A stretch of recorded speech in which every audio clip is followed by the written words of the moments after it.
তো আজকে আমাদের আলোচনার বিষয় হচ্ছে সংবিধান। বাংলাদেশের সংবিধান, যেটাকে আসলে বাংলাদেশের সর্বোচ্চ আইন হিসাবে ধরা হয়। তো বাংলাদেশ সংবিধান সম্পর্কে মোটামুটি বিসিএস প্রিলিমিনারিতে 3টা প্রশ্ন হয়, 3টা। তো প্রিলিতে আসলে তেমন ভেতর থেকে প্রশ্নগুলো হয় না, মোটামুটি বেসিক বিষয়গুলো জানলেই বা এর যে গুরুত্বপূর্ণ ধারাগুলো আছে সে ধারাগুলো জানলেই মোটামুটি কমন পাওয়া যায়। তো আজকে আমরা সংবিধানের যে বেসিক বিষয়টা আছে সেটা নিয়ে একটু কথা বলবো। তো বাংলাদেশের সংবিধান পয়েন্ট করে দেয়া আছে। তো বাংলাদেশের সংবিধান হচ্ছে, এটি হচ্ছে সর্বোচ্চ আইন, এটি দুষ্পরিবর্তনীয়। যে আসলে বাংলাদেশের সংবিধানটা, বাংলাদেশের সর্বোচ্চ আইন কি? অ্যান্সার হবে সংবিধান। আর বাংলাদেশের সংবিধানের প্রকৃতি কেমন? আসলে সুপরিবর্তনীয় নাকি দুষ্পরিবর্তনীয়? তাই অ্যান্সার হবে দুষ্পরিবর্তনীয়। তো আমাদের আসলে সংবিধানটার গঠনটা কেমন এটা বুঝতে হবে। তো সংবিধানে মূলত প্রধান 4টে বিষয় আছে। এই 4টে বিষয়ের মধ্যে প্রথমটা হচ্ছে প্রস্তাবনা, তারপরে আছে তফসিল, তারপরে আছে অধ্যায়, তারপর অনুচ্ছেদ। তো এগুলোর ইংরেজিগুলো আমরা একটু দেখব। Preamble, schedule, chapter and article. ইংরেজিগুলো খুবই গুরুত্বপূর্ণ। তো সংবিধানের যে প্রস্তাবনা সেটি একটি। সংবিধানের প্রস্তাবনা কয়টি প্রশ্ন আসে এরকম, যে সংবিধানের আসলে প্রস্তাবনা কয়টি। তো আমরা মনে করি প্রস্তাবনা মানে হয়তো বা অনেক কিছু হবে, এটা অনেকগুলো হবে। আসলে প্রস্তাবনা একটি, সেটি হচ্ছে সংবিধানে স্রষ্টার নাম নিয়ে শুরু করা, বিসমিল্লাহির রহমানির রহিম। এটা হচ্ছে সংবিধানের প্রস্তাবনা একটি। তো এরপরে আছে সংবিধানের যে তফসিল, সেই তফসিল হচ্ছে 7টি। শিডিউল, সংবিধানটাকে মোটামুটি 7টা তফসিলে বিভক্ত করা হয়। তো তফসিলের পরে অধ্যায়, আমাদের সংবিধানের অধ্যায়ের সংখ্যা হচ্ছে 11টি। তো এই 11টি অধ্যায়, এটা মনে রাখতে হবে যে চ্যাপ্টার 11টা, আর্টিকেল হচ্ছে 153টা, অনুচ্ছেদ 153টা। আসলে ইংরেজি বইয়ের চ্যাপ লিসন, ইউনিট আর হচ্ছে লেসন। এই ইউনিটটা, এই সংবিধানের ইউনিট হচ্ছে 11টা, আর এই 11টা ইউনিটের ভেতরে 153টা অনুচ্ছেদ বা আর্টিকেল আছে। এই হচ্ছে মোটামুটি সংবিধানের কাঠামো। তো সংবিধানের প্রস্তাবনা একটা, তফসিল হচ্ছে 7টা, এর মধ্যে অধ্যায় আছে 11টা আর অনুচ্ছেদ আছে 153টা। তো এই হচ্ছে সংবিধানের বেসিক কাঠামো। তো এখান থেকে প্রশ্নগুলো কোন জায়গার থেকে আসলে, সংবিধানের যে অধ্যায়গুলো আছে সেই অধ্যায়গুলো আমাদের খুব ভালো মনে রাখতে হবে, যে আসলে কোন অধ্যায়ের আলোচনার বিষয় কি বা কোন অধ্যায়ে কোন কোন ধারাগুলো আছে। তো এই যে 153টা, মোটামুটি 11টা অধ্যায়ের মধ্যে এই 153টা অনুচ্ছেদ আছে। তা আসলে প্রজাতন্ত্র, রাষ্ট্র পরিচালনার মূলনীতি, মৌলিক অধিকার, নির্বাহী বিভাগ বা ওটাকে শাসন বিভাগ বলা হয়, আইনসভা বা আইন বিভাগ, বিচার বিভাগ, নির্বাচন, মহাহিসাব নিরীক্ষক, বাংলাদেশের কর্ম কমিশন, সংবিধান সংশোধন এবং বিবিধ। এই হচ্ছে মোটামুটি 11টা অধ্যায়। তো এই অধ্যায়গুলোতে ভাগ করা আছে আর্টিকেল, যেমন প্রজাতন্ত্রে 1 থেকে 7 নম্বর আর্টিকেল আছে।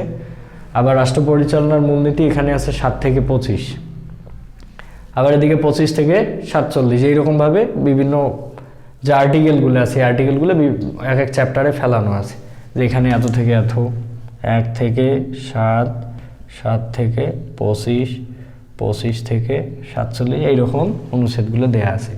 তো আসলে সবগুলো অনুচ্ছেদে আমাদের জন্য ইম্পর্টেন্ট না, কিছু গুরুত্বপূর্ণ বিষয় আছে যেগুলো আসলে বারবারই পরীক্ষায় রিপিট হতে দেখা যায়। আর সংবিধান মূলত, সংবিধান থেকে যে প্রশ্নগুলা প্রশ্ন ব্যাংকে পাওয়া যায়, মূলত এগুলো যদি আমরা প্রিলির জন্য রিভাইজ করি, মোটামুটি 200 থেকে 250টা প্রশ্ন হবে। এই 250টা প্রশ্নের মধ্যেই 3টা প্রশ্ন কমন পাওয়া যাবে। অতএব এটা চিন্তার কোনো বিষয় না। তবে হ্যাঁ, রিটেনের জন্য অবশ্যই সংবিধান খুব ভালো জানতে হবে, এবং সংবিধান এবং মুক্তিযুদ্ধ, এই 2টা বিষয় রিটেনের জন্য খুবই ইম্পর্টেন্ট।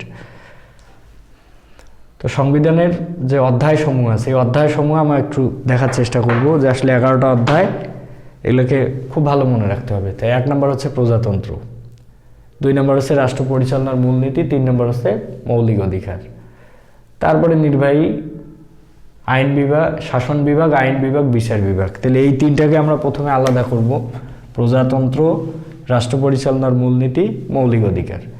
তারপরে এই 3টাকে আমরা আলাদা করব, শাসন বিভাগ, আইন বিভাগ, বিচার বিভাগ, যেগুলো আসলে বাংলাদেশের সরকার ব্যবস্থা যে অধ্যায়টা, তো তোমাদের আসলে গত লেকচারে বলছিলাম যে সরকার ব্যবস্থা থেকে পড়ালেখা করে আসবে। আসলে সরকার ব্যবস্থা বুঝতে গেলে এই 3টে বিভাগ বুঝতে হবে। এই জন্য সংবিধানে আজকে আমাকে টাচ করতে হয়েছে। এই 3টে অংশ আমরা ছোট আছে এটা শেষ করে তারপরে এই 3টে বিষয়ে ইন ডিটেল আলোচনা করব। তো নির্বাহী বিভাগ, এইটারে আরেক নাম হচ্ছে শাসন বিভাগ, আইন বিভাগ, বিচার বিভাগ। তাহলে প্রথম 3টা হচ্ছে প্রজাতন্ত্র, রাষ্ট্র পরিচালনার মূলনীতি আর হচ্ছে মৌলিক অধিকার। তো প্রজাতন্ত্রকে আমাদের দেশের যে নামটা আছে যে গণপ্রজাতন্ত্রী বাংলাদেশ, এই নামটাই প্রজাতন্ত্রের আওতাভুক্ত আছে। এখানে মোটামুটি 7টা অনুচ্ছেদ আছে। সেই অনুচ্ছেদে আমাদের দেশের যে মূল অবকাঠামোগত বিষয়গুলো সেগুলো নিয়ে কথা বলা আছে, নাম থেকে শুরু করে আর অন্যান্য বিষয়। রাষ্ট্র পরিচালনার মূলনীতি কয়টা? আমরা জানি রাষ্ট্র পরিচালনার মূলনীতি হচ্ছে 4টে। সেটা হচ্ছে জাতীয়তাবাদ, সমাজতন্ত্র, গণতন্ত্র, ধর্মনিরপেক্ষতা। এই 4টে বিষয়ের উপর একটু ডিটেইল আলোচনা আছে অধ্যায় 2-এ। 3 নম্বর হচ্ছে মৌলিক অধিকার। তো আসলে সংবিধান হচ্ছে একটা সার্বভৌম যে দেশ আছে সেই দেশের সর্বোচ্চ আইন। তো এই আইন বলে একটা দেশের মানুষ বা একটা দেশের নাগরিক সে কোন কোন অধিকারগুলো ভোগ করতে পারবে, যে মৌলিক অধিকারগুলো আছে সেগুলো রক্ষা কিভাবে করবে বা সেগুলো সরকার কিভাবে মেনটেন করবে, সব বিষয়গুলোই অধ্যায়টাতে আলোচনা করা আছে। তাহলে প্রজাতন্ত্র, রাষ্ট্র পরিচালনার মূলনীতি, মৌলিক অধিকার 3টা। শাসন, আইন, বিচার। শাসন, আইন, বিচার, এইটা আমরা একটু সিরিয়ালি যেভাবে পারো ওইটাকে মনে রাখার একটা টেকনিক করবা। শাসন, আইন, বিচার, এই 3টে বিভাগ। আসলে রাষ্ট্রে এই 3টে বিভাগ খুবই গুরুত্বপূর্ণ, একটা থেকে আরেকটার কানেকশান আছে। আবার বিচার বিভাগ হচ্ছে টোটালি স্বতন্ত্র একটা বিভাগ। এই তাহলে 6টা আমাদের মনে রাখা খুবই সহজ হবে। প্রজাতন্ত্র, রাষ্ট্র পরিচালনার মূলনীতি, মৌলিক অধিকার। শাসন বিভাগ, আইন বিভাগ, বিচার বিভাগ। তারপরে এদিকে আছে নির্বাচন, 7 নম্বর যে ব্যাপারটা। তো রাষ্ট্রের কাঠামো শেষ, এবার রাষ্ট্র সরকার দরকার আছে। তা সরকারের জন্য দরকার নির্বাচন। 7 নম্বরটা হচ্ছে নির্বাচন। তো নির্বাচনের পরে মহা হিসাব নিরীক্ষক, আসলে এটা রাষ্ট্রীয় একটা পদ। এটা রাষ্ট্রের যে উপদেষ্টা মণ্ডলী বা আমলা যারা আছেন তারা মোটামুটি এই পদের আওতাভুক্ত। বাংলাদেশের কর্ম কমিশন, আসলে আমরা যেটাকে পিএসসি বলি, সরকারি যে বড় বড় কর্মচারী কর্মকর্তা নিয়োগ দেয় সেই কমিশনই হচ্ছে কর্ম কমিশন। নির্বাচন, মহা হিসাব নিরীক্ষক, বাংলাদেশের কর্ম কমিশন। এখন 7 আর 10 এই 2টা গুরুত্বপূর্ণ খুবই। 7 হচ্ছে নির্বাচন আর 10 হচ্ছে সংবিধান সংশোধন, যা নিয়ে আমাদের আলোচনা সেটা সংশোধন প্রক্রিয়া। এটা হচ্ছে 10 নম্বর। আর 11 নম্বরটা হচ্ছে বিবিধ, মানে এই বিষয়গুলো বাদে অন্য অন্য নতুন যে ইস্যুগুলো ইনক্লুড হয় সংবিধানে অথবা সংবিধানের বাইরে আরও যে অন্যান্য বিষয়গুলো সেগুলো মেনটেন যেটা করে সেটা হচ্ছে বিবিধ। এটা আসলে তত বেশি গুরুত্বপূর্ণ না। এই বিবিধের মধ্যে রিসেন্ট যে ইস্যু বা অন্য কোনো বিষয় যেটা আসলে আমাদের সংবিধানের আওতাভুক্ত না সেই বিষয়গুলো যদি কখনো আসে তাহলে ওটাকে বিবিধের মধ্যে ফেলা হবে। তো এই হচ্ছে মোটামুটি 11টা অধ্যায় সংবিধানের। তো এরপরে আমরা প্রত্যেকটা অধ্যায় ভিত্তিক যে অনুচ্ছেদগুলো আছে সেটা নিয়ে কথা বলবো। তো আসলে অনলাইন ক্লাস হুট করে প্রাইভেট কোচিংয়ের এই অবস্থা হওয়ার কারণে আমাদের অনলাইনে আসতে হচ্ছে। অনেকেরই ধারণা যে আসলে কি হবে কি না হবে সেটা বড় বিষয় না, ক্লাসগুলো আমরা করি। আর এখানে অনলাইনে যে পরীক্ষাগুলো আছে পরীক্ষাগুলো যেগুলো তোমরা প্রতিদিন ক্লাসে দিতে, তো আসলে সেই পরীক্ষাগুলোর প্রশ্ন যেগুলো বানানো হবে সেগুলো তোমাদেরকে মেসেঞ্জারে বা তোমাদের যে গ্রুপটা আছে এটাতে পাঠানো হবে। পাঠানোর পর তোমরা আনসার দিলে একটা সময় দেওয়া থাকবে, সময়ের মধ্যে পরীক্ষাটা কভার করলে আমি আনসারগুলো দিয়ে দেবো। তোমরা তোমাদের মার্কস যেটা আছে এটা কাউন্ট করবা, কাউন্ট করে রেজাল্ট আমরা জানতে পারবো। অথবা যদি প্র্যাকটিক্যাল পরীক্ষা দিতে চাও তাহলে 3 দিন অথবা 4 দিনের লেকচার হয়ে গেলে তার উপরে যে প্রশ্নগুলো এগুলো নির্দিষ্ট একটা জায়গার মধ্যে দেয়া হবে, সেই জায়গা থেকে তোমরা কালেক্ট করে পরীক্ষাগুলো দিতে পারবা। এটা হচ্ছে ব্যক্তিগত অভিরুচি। তো এই পরিস্থিতির মধ্যে আমাদের পড়ালেখা যাতে বন্ধ না হয় সেই ব্যবস্থাই আমরা করব।